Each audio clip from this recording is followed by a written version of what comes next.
Hola, Euclides. Hola, director, buen día, ¿cómo vas? Bueno, no, Euclides, la verdad que me siento ya muy bien, pero no siento que mi entorno esté muy bien. Y uno es uno y sus circunstancias, como se dice, ¿no? De tal manera que todo lo que ocurra en la ciudad le afecta a uno, y de manera muy directa. Nunca antes las palabras de Ortega Gasset tuvieron tanto sentido, Carlos. Tienes toda la razón. Hemos visto por primera vez en no sé cuántos años o en toda la historia de los carnavales que un presidente caminó por el carnaval del occidente. No estoy muy enterado de los detalles, pero parece ser que se trata de un hecho sin precedentes por cuenta de un mandatario caminando por el sector popular de los carnavales.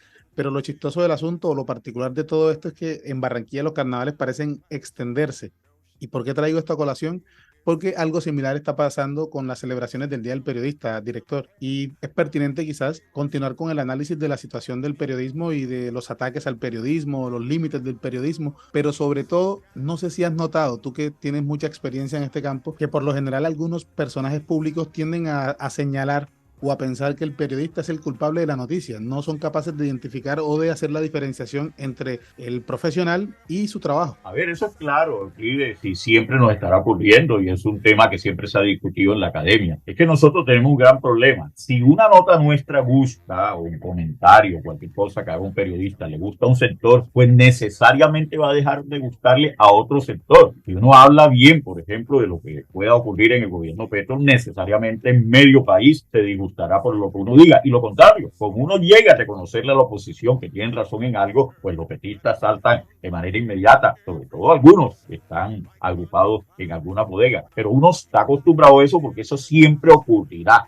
porque nosotros nos basamos sobre todo en la verdad o en nuestra verdad o lo que pretendemos que hemos encontrado como verdad, y obviamente a algunas personas no les interesa que eso se muestre. Sí, así es. Y de ahí quizás viene la famosa frase antiquísima que dice, no mates al mensajero. Claro, no mates al mensajero, que lo único que hace es llevar un mensaje. Además de eso, es muy particular porque los periodistas de todas formas, más allá de si imprimen o no de manera abierta su opinión o su visión del mundo en sus notas, también hay que tener presente que desde la sola elección del tema, ya ahí hay una injerencia del periodista. Por eso cuando se habla de imparcialidad y se habla de objetividad, si bien son conceptos diferentes que en ocasiones la gente algunas personas tienden a confundirlo, hay que tener claridad que la presencia o la capacidad del periodista y su opinión y su visión del mundo hace parte de toda la decisión editorial desde el momento mismo en que selecciona la noticia o el tema que le interesa hasta el momento en que el lector lo analiza y asimila lo que el periodista le ha querido transmitir. Así es, sin duda alguna. Y es que fíjense, usted mencionó dos palabras, pero hay una tercera que es el verdadero norte del periodismo,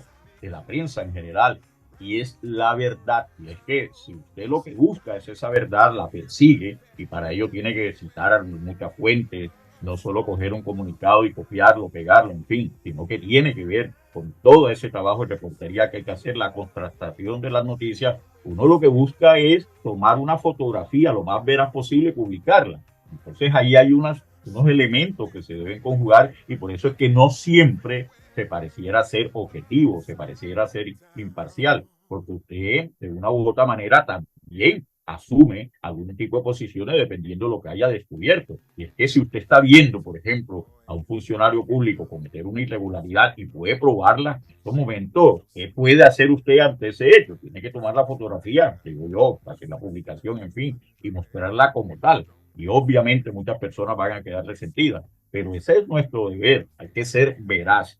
Y en cuanto a ese tema de la objetividad, usted sabe muy bien que en la academia se viene discutiendo desde hace mucho tiempo. Todo el mundo asume de una u otra manera posiciones. Yo soy de la escuela de Oriana Falachi, que ella siempre lo ha dicho, ante toda circunstancia, todo elemento que tenga oportunidad de reportar, ella toma posiciones, y es que es imposible no hacerlo. Usted va a La Guajira y tengo la seguridad que viene allá con la disposición de denunciar todo lo que ve, por ejemplo, que ha conllevado tantas muertes de niños guajiros, en fin, de tal manera que eso es imposible tratar de hacer un periodismo desapasionado. Adhiero plenamente. Pero te cambio de tercio. Recientemente se conoció que la Corte Constitucional tumbó las facultades que la reforma al Ministerio Público dio a los procuradores para destituir, suspender e inhabilitar a funcionarios de elección popular, advirtiendo eso sí que esa decisión solo le corresponde a un juez contencioso administrativo después de agotado el procedimiento a cargo de la Procuraduría. Para el Tribunal Constitucional, estas facultades y funciones que fueron asignadas por la Ley 2049 del 2021 son contrarias a la Constitución y precisó que las funciones disciplinarias que ejerce la Procuraduría son de naturaleza administrativa y no jurisdiccional, Carlos. A ver, yo he leído bastante el comunicado, digo bastante porque normalmente uno un comunicado lo lee una, dos veces, en fin, para entenderlo bien, lo somete a consideración de algunos especialistas, pero yo lo he releído varias veces y yo encuentro con que esa capacidad de vigilar, de investigar, de suspender e incluso de sancionar, y entre estas sanciones las inhabilidades, sigue teniéndola, claro está la Procuraduría. Lo que ocurre ahora es que debe ser necesariamente revisada por un juez o un magistrado de lo contencioso administrativo. Esto cambia un poco las reglas de juego porque antes podía ser revisada si se recurría a ese juez, es decir, si se utilizaba el correspondiente recurso. Ahora tiene efecto suspensivo y lo que significa, y es lo que usted ha dicho, claro está, es que es este último juez, este magistrado, o incluso en la Corte o el Consejo de Estado, para decirlo de mejor manera, si es que se utiliza como última instancia, el que va a tomar la última decisión. Pero todavía la facultad de vigilar, investigar, suspender y sancionar e incluso inhabilitar de la Procuraduría sigue subsistiendo. Así lo dice ese comunicado. No he leído el fallo respectivo, he leído solo un comunicado de la Corte Constitucional, pero aclara ese punto. Repito, la última palabra siempre la tendrá, claro está, un juez de lo constitucional o perdón, una autoridad judicial, un juez de lo contencioso administrativo, pero en primera instancia, y de mejor manera, la primera decisión la sigue tomando la Procuraduría. Sí, a mí particularmente me llama la atención la parte que dice, la suspensión no se consagra para otro tipo de funcionarios, con lo cual el legislador buscó otorgarles a los elegidos democráticamente un tratamiento preferencial, al tiempo que evita que todas las sanciones disciplinarias queden suspendidas y con ello pierdan parte de eficacia a la espera de su confirmación judicial. Hay que decir, director, que esto proviene de la situación de suspensión o del hecho que generó la suspensión del alcalde, del entonces alcalde de Bogotá, Gustavo Petro Urrego, por el procurador de la época. Usted recordará el procurador Ordóñez. Ordóñez de la risa, el procurador con sus particularidades, su ultracatolicismo y su ultraconservadurismo. Todo viene de ahí. Ese es el origen a partir de la demanda que presentó Petro, las acciones que presentó Petro para buscar que lo restituyeran a su cargo y que lo hizo a través de organismos internacionales, específicamente la Corte Interamericana de Derechos Humanos. Así es, Euclides. Mire, yo quiero referirme a un trino, precisamente y usted lo está mencionando, el doctor Gustavo Petro, referido a esa decisión de la Corte Constitucional. Y él deja claro que es como nosotros lo estamos diciendo. Es que he visto varios medios, leído varios medios que prácticamente dicen le quitaron toda posibilidad de sancionar a la Procuraduría. Pues fíjese que no, y lo está diciendo el propio Gustavo Petro interpretando la decisión. Voy a leerle el trino.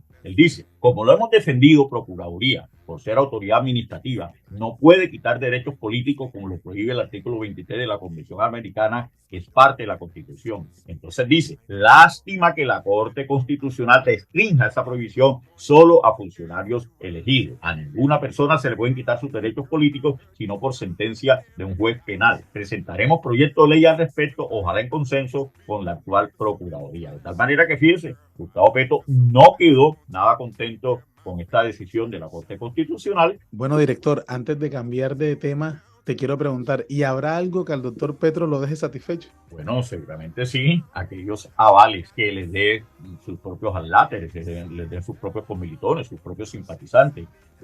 Hemos visto eso, ¿no? Y lamentablemente cada vez con mayor frecuencia. Él debe estar muy gustoso seguramente con los trinos, con las publicaciones en las redes sociales, en fin, de muchos de los candidatos a contar con el aval del pacto histórico para efecto de sostener sus candidaturas. Entonces, todo lo que dice Petro lo replican y para ellos es la Santa Biblia y seguramente lo que dicen esto, claro que le va a gustar al doctor Petro. Pero bueno, el periodismo está para decir las cosas tal como las vemos. Así es.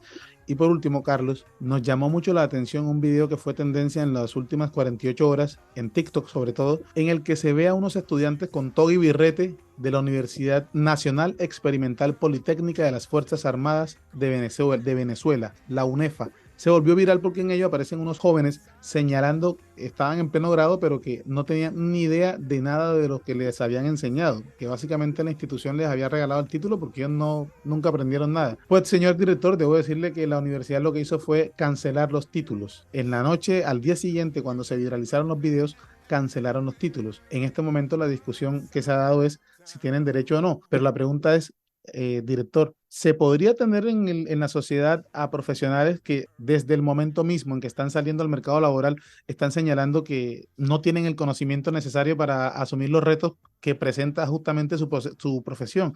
¿Cuántas veces no hemos visto nosotros abogados que no tienen la capacidad? Bueno, hay un chiste famoso, ¿no? No saca una presa de un plato, una presa de un sancocho. Y lo mismo pasa con las malas prácticas médicas. Quizás esto excesivo pueda parecer para algunos, sobre todo viniendo de Venezuela, con todo el estigma que eso conlleva, pero sin duda que es un tema para pensar. Claro que sí, y yo pensé que usted iba a terminar diciendo que eso ha pasado incluso con las elecciones populares de algunos mandatarios, que en campaña reconocen que no tienen ni idea de administración pública, no conocen la ciudad que aspiran a dirigir, no conocen a los ciudadanos, que van a ser sin duda alguna sus coequiperos en esa administración, y sin embargo resultan electos, de tal manera que viene siendo algo muy similar. Carlos, Ese es que tipo tú, de, tú hilas muy delgado, porque ahí quería llegar, pero la captaste de inmediato. Bueno, de todos modos, a donde quiero llegar es que si estos muchachos tuvieron esa capacidad de ser sinceros con lo que está ocurriendo con ellos, a mí no me extrañaría, claro está, que incluso fuesen unos profesionales, entre comillas, exitosos. Exitosos digo porque van a tener muchas personas que van a prestar sus servicios. Listo, señor director, nos escuchamos